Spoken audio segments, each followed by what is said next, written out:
V ಸರೋಜಾದೇವಿಯವರು ಅವರ ನಿಧನ ಇಡೀ ಚಿತ್ರರಂಗಕ್ಕೆ ದೊಡ್ಡ ಆಘಾತವನ್ನು ಉಂಟು ಮಾಡಿದೆ. ಅವರು ಭಾಳ ಚಿಕ್ಕ ವಯಸ್ಸಿನಲ್ಲೇ ಸಿನಿಮಾ ರಂಗವನ್ನು ಪ್ರವೇಶ ಮಾಡಿ ಸುಮಾರು 70 ದಶಕಗಳ ಕಾಲ ಚಿತ್ರರಂಗದಲ್ಲಿ ಇದ್ದರು.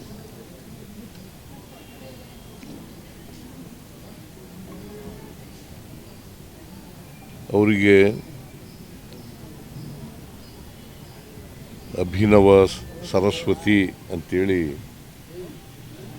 ಭಾಳ ಚಿಕ್ಕ ವಯಸ್ಸಿನಲ್ಲೇ ಆ ಬಿರುದು ದೊರೆತಿತ್ತು.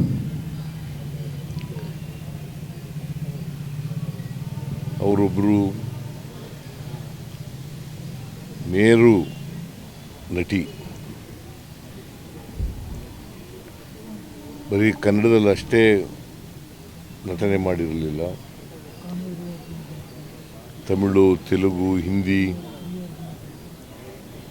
ಈ ಭಾಷೆಗಳಲ್ಲೂ ಕೂಡ ಅವರು ಪಾತ್ರಗಳನ್ನು ಮಾಡಿ ಸೈ ಅನಿಸ್ಕೊಂಡಿದ್ದಂಥ ಒಬ್ಬ ಅದ್ಭುತ ನಟಿ. ಮತ್ತು ಎಲ್ಲ ಭಾಷೆಯ ಹೆಸರಾಂತ ನಟರ ಜೊತೆಯಲ್ಲಿ ನಟಿಸಿದರು.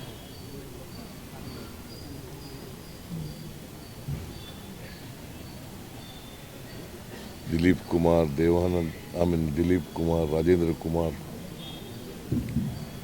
MGR, NTR, ಶಿವಾಜಿ ಗಣೇಶನ್, ನಾಗೇಶ್ವರ ರಾವ್, ಆಮೇಲೆ ಕನ್ನಡದ ಮೇರು ನಟ ರಾಜ್ಕುಮಾರ್, ಅವ್ರ ಜೊತೆ ಕೂಡ ಅನೇಕ ಚಿತ್ರಗಳಲ್ಲಿ ನಟಿಸಿದರು.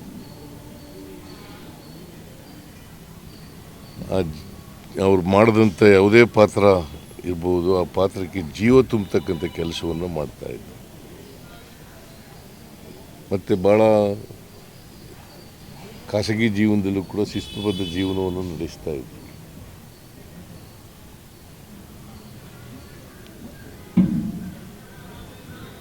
ಕನ್ನಡ ಚಿತ್ರ ಬೆಳೀಲಿಕ್ಕೆ ಅಪಾರವಾದಂಥ ಕೊಡುಗೆಯನ್ನು ಕೊಟ್ಟಿದ್ದಾರೆ. ಚಲನಚಿತ್ರ ಬೆಳೀಲಿಕ್ಕೆ ಅಪಾರವಾದ ಕೊಡುಗೆಯನ್ನು ಕೊಟ್ಟಿದ್ದಾರೆ, ಬೇರೆ ಬೇರೆ ಭಾಷೆಗಳದು. ಅವರ ಸಾವಿನಿಂದ ಚಿತ್ರರಂಗಕ್ಕೆ ಅಪಾರವಾದಂಥ ನಷ್ಟ ಆಗಿದೆ.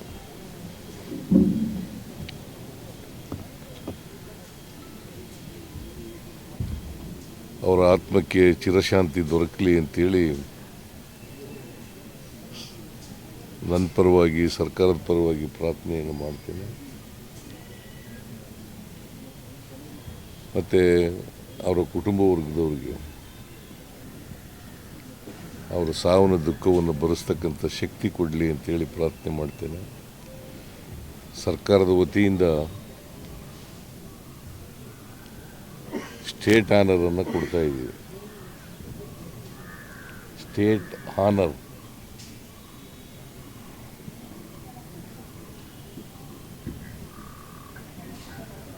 ಅಧಿಕಾರಿಗಳಿಗೆ ಈಗಾಗಲೇ ಸೂಚಿಸಿದ್ದೇನೆ.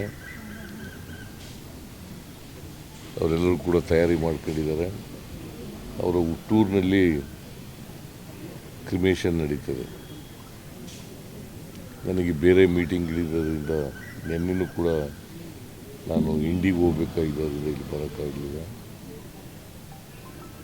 ಇವತ್ತು ಅವರ ಅಂತಿಮ ದರ್ಶನವನ್ನು ಪಡೆದಿದ್ದೇನೆ. ನಾನು ಹಿಂದೆ ಅನೇಕ ಸಾರಿ ವಿ ಸರೋಜಾದೇವಿಯವರನ್ನು ಭೇಟಿ ಮಾಡಿದ್ದೆ.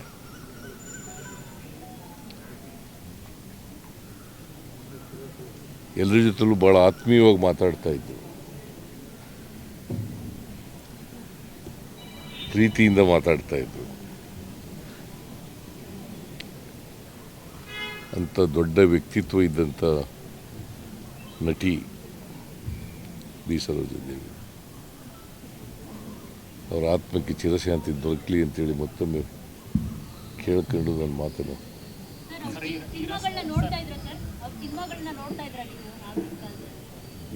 ನೋಡಿದ್ದೀನಲ್ಲಮ್ಮ.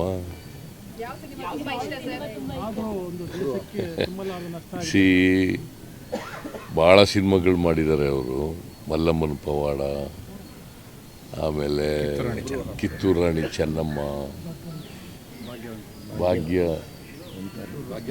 ಭಾಗ್ಯವಂತರು, ಬಬ್ರುವಾಹನ, ನ್ಯಾಯವೇ ದೇವರು, ಹೀಗೆ ಅನೇಕ ಸಿನಿಮಾಗಳು ಕನ್ನಡದಲ್ಲಿ ಮಾಡಿದ್ದಾರೆ. ರಾಜ್ಕುಮಾರ್ ಅವ್ರ ಜೊತೆ ಒಳ್ಳೆ ಜೋಡಿ ಇತ್ತು ಅವ್ರದ್ದು.